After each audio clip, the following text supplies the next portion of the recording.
Hey everyone, welcome back to the channel. So here's another deck profile update for you guys today. This time it's on Branded Dragoon.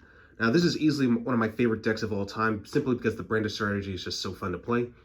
And yeah, it's just like, I love what the deck can do. There's so many good possibilities on how you can play it. In fact, just recently I just started piecing together another branded deck. Just wanted to try something a little different. Like that way I don't have to take apart this one too much. And just like have an extra backup deck if I ever wanted to play that one instead. But yeah, so this version, focuses, bringing out Dragoon or just like basically turboing out a lot of my best fusion monsters. And I felt like the deck needed a few adjustments, not too much. The main deck had just some minor adjustments to it. And I also changed up the side deck quite a bit just to kind of like better deal with the meta. And yeah, figured I'd just show you guys what I came up with, and let's get started. All right, so the deck is still 41 cards like before.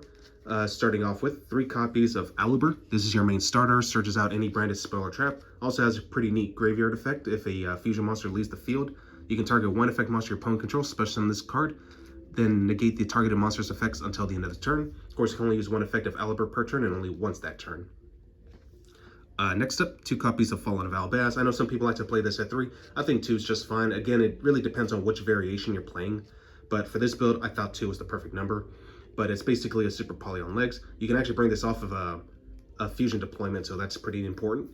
And yeah, a lot of the fusions kind of search them out anyway, so yeah. Turmeric Courier. Mercourier really comes in clutch a lot because like the fact that it negates any monster effects so long as you control a fusion or an Albaz fusion monster, and it's searchable through Brigand's effect. So yeah, I definitely like it. Which actually, now that I mentioned Brigand because I think I cut it already if I'm not mistaken, but yeah, we'll get to that. But actually, there's another way you can search it anyway. Branded Loss can easily bring this card out too, so yeah, it really doesn't matter. Moving on, got a bunch of one-ofs. Got one Blazing Cartesia. Definitely something you need, especially because I am running Dragoon.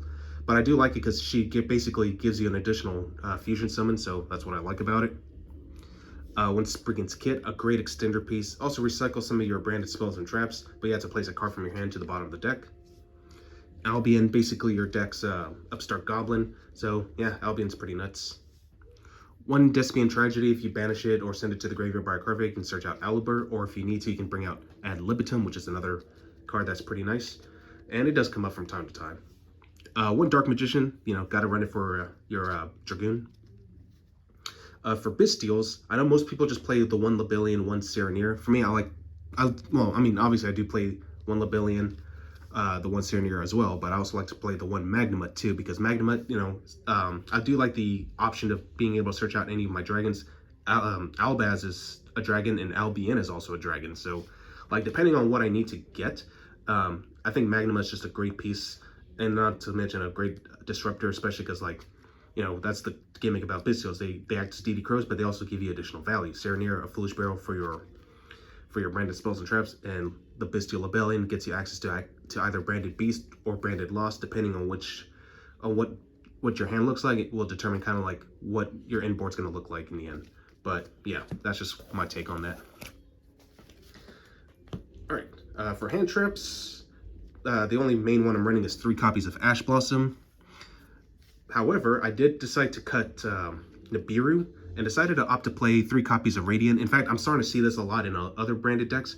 And the theory here is that because Kaijus are just as effective anyway, I've actually seen some Kashtira players side in Crossout Designator because they know that they will expect Nibiru to hit them.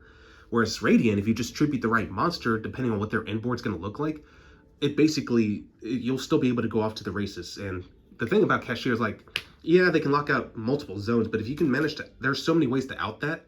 Like as soon as you get rid of them, they kind of crumble fast, and it's not hard to just like overwhelm them. And plus, not to mention, Radiant is just excellent fodder for your Allure Darkness, because like Allure Darkness, you need a lot of darks to play it. So yeah, like Radiant is just more flexible in my opinion. And not to mention, it feels a little less bricky, because again, you can just like summon one on your opponent's side field, especially summon one of your own, and then just kind of go from there. And it's like, you basically get, it just makes it easier to OTK your opponent essentially. But yeah, that rounds up all our monsters. All right, moving on to spells. Naturally, you gotta play 3 copies of Branded Fusion. Easily the best fusion spell card ever. It's my personal favorite, and I'm so happy that this is gonna get an ultimate rare in the upcoming OTS pack. I'll definitely try to get me 3 of those. 3 Branded Opening. you know, definitely a great way to like get started with your Aliber without committing to your normal summon. 3 fusion deployment. This is basically for consistency, but funny enough, you have plenty of targets. You got Fallen Valbaz, you got Blazing Cartesia. You can even summon out Dark Magician if you wanted to, just to like literally just smack your opponent with a 2500k vanilla. I decided to bump Allure Darkness to 3 now, simply because Allure Darkness is just broken in this deck. You got plenty of targets for it, so yeah, definitely take advantage of it. It's just great for draw power. Got some 1-ofs here, 1 branded Lost, 1 branded in red, 1 call by, because you know you definitely don't want to lose to Ash. But considering that you have plenty of cards that help you play around Ash anyway, it's like it's not impossible. 1 Gold Sark and 1 Foolish Burial. Excellent ways just to get your important pieces out to the grave. For traps, 1 Retribution and 1 Branded Beast. I cut dang it, what's the other one? Branded Banishment. Yeah, Branded Banishment altogether, because Branded Banishment, this format is kind of niche. It's really only strongest against the mirror match, but if you're gonna do anything against the mirror match, you're better off playing Super Poly. So that's the whole thing about it. So yeah, I just felt like Branded Banishment was just too niche and just rarely came up. And right now, some people are not even playing are on Branded. I've been seeing mostly Kashtira players or just other rogue strategies at my locals specifically. So that's why I decided to just like, you know what, let's just cut it and just try some other cards, you know? I've also seen various Sprite players too, so that's another thing to consider.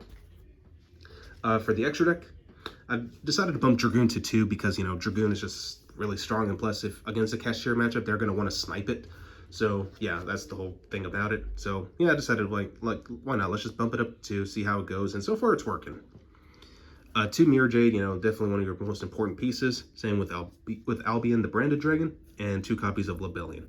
Definitely the ones you want to run at 2 of each. For 1-ofs, 1 Rinbrum, 1 Spring. You never know when someone's gonna have Contact C, so that's the whole theory behind this. As I mentioned, I did cut a Brigand just for right now to see how I like it, and so far, like I said, it is working with. The deck is functioning just fine without it, and the reason I cut it is for another card, which you'll see momentarily. 1 Dragoon. Got plenty of targets to dump with this card. You can send another Albion if you want. You can send Sprint to get Spriggan's Kit later. Dyspian Coritus, which is the card you're going to tag into. 1 Guardian Chimera. 1 Dragus Depelia. And my primary target for Dragoon, 1 copy of Garura, just because if it's into the graveyard, it is a level 6 dark monster, so that's crazy. But yeah, the idea is like you just send this, you get an additional draw, and yeah, that's the whole thing about it. Because like I would generally want to maintain as much card advantage as possible, so that's the whole thing. That's the whole reason why I decided to cut Brigand for it. I mean, yeah, Brigand arguably does the same thing because you get to get Tri-Brigade Mercurial, but since I'm already on 2 of them, I felt like I didn't really need to, so yeah. For the side deck, playing 1 Gimmick Puppet Nightmare, you know, we are running Branded Expulsion, but as an additional target, I am running Jinzo.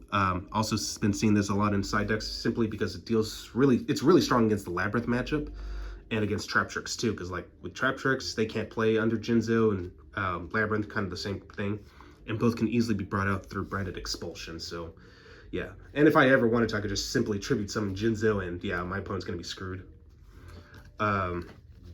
Running 3 copies of Crossout Designator, you know, a great side card, especially because like it's essentially called by the grave. You definitely don't want your opponent to hit you with Ash. For additional targets though, 1 D-Barrier, because D-Barrier is pretty devastating against my deck. And of course, 1 Infinite Impermanence. I might consider trading this out for something else, but for now, Impermanence is good because like my deck also, like when Impermanence hits me, it hurts.